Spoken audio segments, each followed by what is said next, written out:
Bonjour à tous et bienvenue pour ce TD de gériatrie. Ça va être le premier et l'occasion pour vous tous de mettre en pratique ce que l'on a pu aborder tout au long des deux conférences de gériatrie. Donc, pour rappel, cette discipline est très transversale, comme vous le savez, et c'est l'occasion de pouvoir le mettre en pratique sur des questions un peu diverses et variées, en sachant que ça pourra tomber pour le concours soit sous forme de QCM isolé, soit sous forme de dossier. Voilà. Donc, on y va. Le programme va nous permettre d'aborder en fait tous ces items de ce TD. On va parler des troubles psychiques, des troubles cognitifs, bien sûr, de l'autonomie. Un petit mot sur la rhumatologie avec de l'arthrose. Des questions phares sur la personne âgée malade. Une petite introduction à l'éthique médicale, tout ce qui est complications de l'immobilisation, et puis vieillissement normal, soins palliatifs, et enfin tout ce qui touche à trait à la nutrition.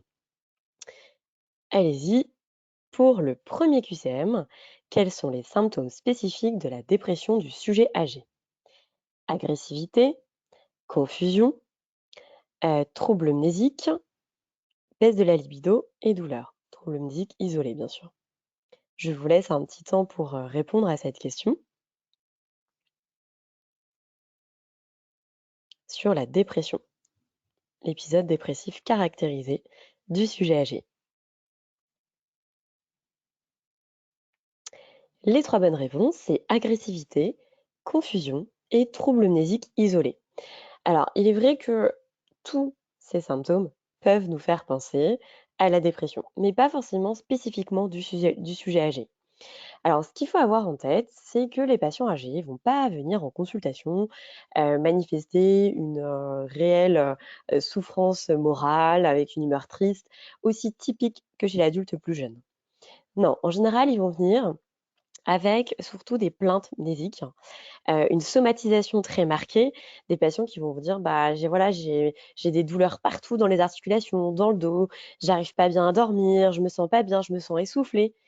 Et là, si vous ne retrouvez rien à l'examen clinique, bien sûr, il faut éliminer tout ce qui est somatique, eh bien, pensez à une éventuelle dépression. Alors, la douleur en tant que telle, toute seule, pas toute seule, ça c'est en fait, c'est pas vraiment, tout ce qui est plus spécifique parce que c'est assez varié, mais ça va être plutôt, des douleurs localisées ou, des douleurs d'arthrose qui, peuvent se réveiller alors que le patient, prend correctement son traitement. Voilà, donc ce qui pourrait être le plus spécifique en gériatrie, ce serait, quelqu'un qui serait très agressif aussi, qui refuserait le traitement ou alors carrément en état de confusion, qui peut, survenir. Donc tout ce qui a trait aussi, au refus alimentaire, ça il faut y penser, au refus de soins. Après effectivement, il peut être prostré, il peut s'isoler, avoir cette sensation, douloureuse de vide qu'on peut retrouver, également chez l'adulte un peu plus jeune. Donc tout ça, c'est pas hyper spécifique, mais vraiment les plaintes mnésiques et le côté hypocondrie, somatisation, il faut y penser. Après, tout ce qui est baisse de la libido, la souffrance morale comme je vous en parlais et notamment la douleur, c'était trop, on va dire, c'était pas assez spécifique. Ça peut être une douleur, soit elle est morale, soit elle est physique et bien sûr tout ce qui a trait au travail, aux performances scolaires ou autres, ça c'est plutôt chez le plus, jeune adulte, voilà. Avec, les idées suicidaires qui sont en général un peu plus, développées chez les patients plus jeunes. C'est-à-dire que vous arrivez en tout cas, dès le départ à poser des questions, à les traquer. C'est vrai que chez les personnes âgées, c'est un peu plus complexe, d'où l'intérêt de faire les tests de dépistage qu'on appelle le GDS, qui est une échelle d'auto-évaluation, qui nous permet, vraiment d'identifier si, on peut suspecter ou pas un état de dépression. Rappelez-vous en tout cas les critères, rapportés par le DSM-5, qu'il faut au moins 5 symptômes pendant au moins 2 semaines et soit l'humeur dépressive, soit la perte d'intérêt ou de plaisir, on peut avoir les 2 bien sûr, associés donc à d'autres symptômes, la fatigue, la perte d'énergie, le fait d'avoir cette culpabilité excessive, mais qui est pas fréquente chez le sujet âgé, les pensées de mort, idées suicidaires, mais toujours poser la question et puis les difficultés à penser, à se concentrer, le côté agitation ou alors au contraire ralentissement, les 2. et insomnie, hypersomnie et encore la diminution ou l'augmentation de l'appétit et du poids. On peut avoir, soit quelqu'un qui ne mange plus, qui a un peu cette diminution de l'appétit, soit au contraire quelqu'un qui va beaucoup, beaucoup manger. Alors, il ne faudra pas en tout cas, prendre en compte, d'autres pathologies, je pense à toutes les pathologies endocriniennes qui peuvent avoir aussi un lien avec, la dépression ou même des médicaments que le patient pourrait prendre, qui seraient en rapport avec, effectivement un état dépressif. Ou alors même une confusion. La confusion, effectivement, ça peut être une des causes, la dépression, mais pas que. En général, c'est multifactoriel. Mais il est vrai que, tout ce qui touche aux hallucinations, en rapport, en dehors de l'humeur, voilà, il faut plus penser à la confusion en gériatrie, sauf si le patient est connu pour un trouble psychiatrique. Voici les facteurs de risque, de suicide chez le sujet âgé, donc l'âge élevé, le sexe masculin, le fait d'être isolé. L'isolement en tout cas, peut avoir aussi un impact aussi bien sur la dépression, mais aussi bien chez le sujet âgé par rapport à l'autonomie du patient, par rapport aussi à son risque de chute et de se retrouver, par exemple, allongé, station au sol prolongée, la nuit, comme ça, sans pouvoir prévenir quelqu'un. D'où l'intérêt que dès que le patient est isolé, il va falloir mettre en place tout ce qui est téléalarme et cetera. Le veuvage aussi, la dépression et toutes les maladies chroniques et ou douloureuses, donc j'ai en tête, toutes les insuffisances cardiaques, même post-infarctus, bien sûr les maladies neurologiques telles que Parkinson aussi, Alzheimer, voilà, tout ça, ça peut être à risque, plus d'un risque de suicide. Donc je vous mets à chaque fois l'item avec, le rang et vous pourrez retrouver en tout cas dans votre, collège de gériatrie. Deuxième question qui porte sur le bilan biologique recommandé en cas de dépression du sujet âgé. La créate, la NFS, la TSH, le bilan hépatique complet ou la calcémie. Je vous laisse un petit temps pour réfléchir sur cette question face à une dépression.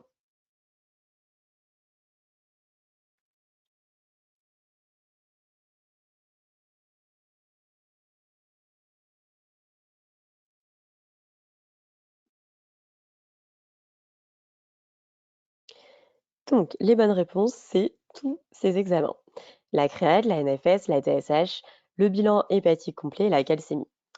Donc TSH, ça va être assez intéressant parce que, tout ce qui est troubles endocriniens, notamment l'hypothyroïdie, peut déclencher un peu des états dépressifs, hein, donc il faudra surveiller. NFS pour tout ce qui est, en rapport aussi, avec des troubles des anémies ou, des infections particulières aussi parfois, ou de l'inflammation chronique. Également le côté rénal qu'il faut aussi, surveiller, l'idée étant surtout de dépister des diagnostics différentiels en fait. Puisque, finalement la dépression, on a les critères du DSM-5, mais il est très important d'éliminer toute pathologie somatique. La calcémie, il y a des états d'hypercalcémie qui peuvent déclencher des états un peu, dépressifs, en sachant qu'il faut toujours la corriger avec l'albumine. À ce bilan, on va rajouter aussi, tout ce qui va être en rapport avec la glycémie à jeun parfois. C'est pas dans le bilan recommandé par l'OMS, mais on peut le rajouter. Et en tout cas, voilà, c'est un bilan un peu global qui peut être aussi à cheval avec, le bilan, qu'on fera pour, les démences, à distance également. Donc en général, quand on a un doute avec un tableau de dépression ou de démence, on va traiter la dépression avec des antidépresseurs et par la suite, 6 mois, 9 mois plus tard, on fera un bilan cognitif dans lequel on va inclure un bilan biologique de démence qui reprend un peu, ce même bilan. Alors, ce bilan, il va pas forcément être fait systématiquement. Je dirais que, si vraiment on a des doutes, sur d'autres hypothèses, que voilà, il y a pas de facteur de risque de dépression, c'est un bilan qui peut être recommandé classiquement.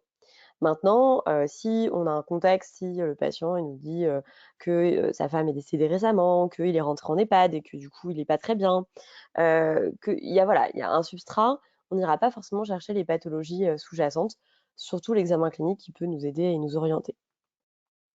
Alors, donc voici le bilan avec bien sûr le ionogramme pour les troubles, métaboliques associés et hydroélectrolytiques et un bilan hépatique.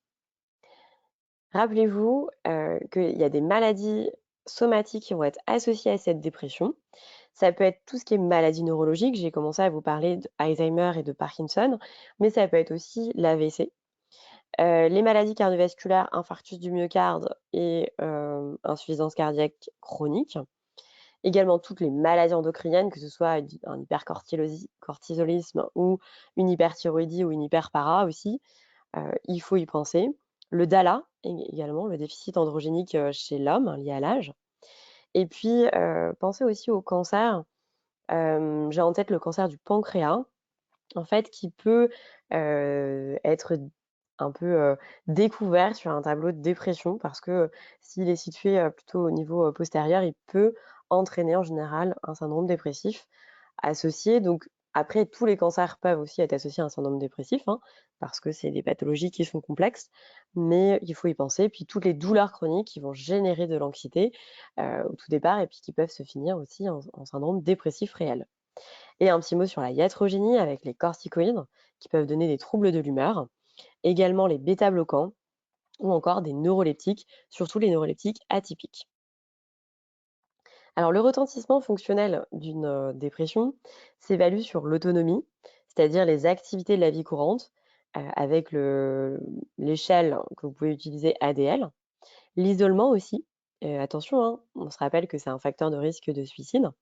La dénutrition, parce que ça va être des gens qui peuvent être à risque de dénutrition.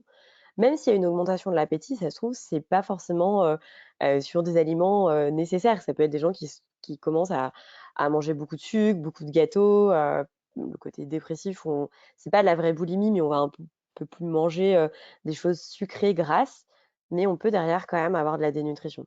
Donc il faut faire attention, en sachant que souvent ça peut être associé à des troubles du comportement alimentaire, la dépression, type anorexie, dégoût de certains aliments et cetera.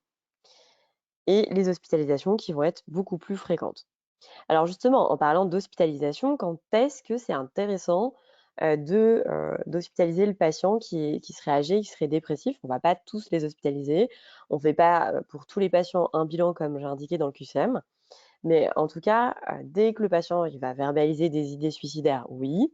S'il présente une dépression délirante, d'où l'intérêt, de poser les questions sur les délires, sur les hallucinations éventuellement. La mélancolie, parce que ça peut être très grave. L'altération de l'état général importante, s'il a perdu beaucoup de poids, s'il est fortement dépendant. Et puis, si on se rend compte que tout l'environnement du patient, bah, il n'est pas, solide, pour aider le patient à aller mieux. Il y aura peut-être un isolement, l'aidant qui est fatigué. Ça, il faut quand même être très, alerte en gériatrie parce que, on sait que les aidants, d'un patient, je ne sais pas, je cite, Parkinson ou Alzheimer, peuvent être très vite épuisés. C'est du long cours, en fait.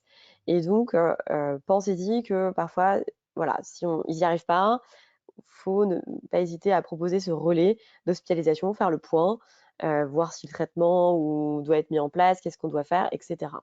Et faites attention à la maltraitance.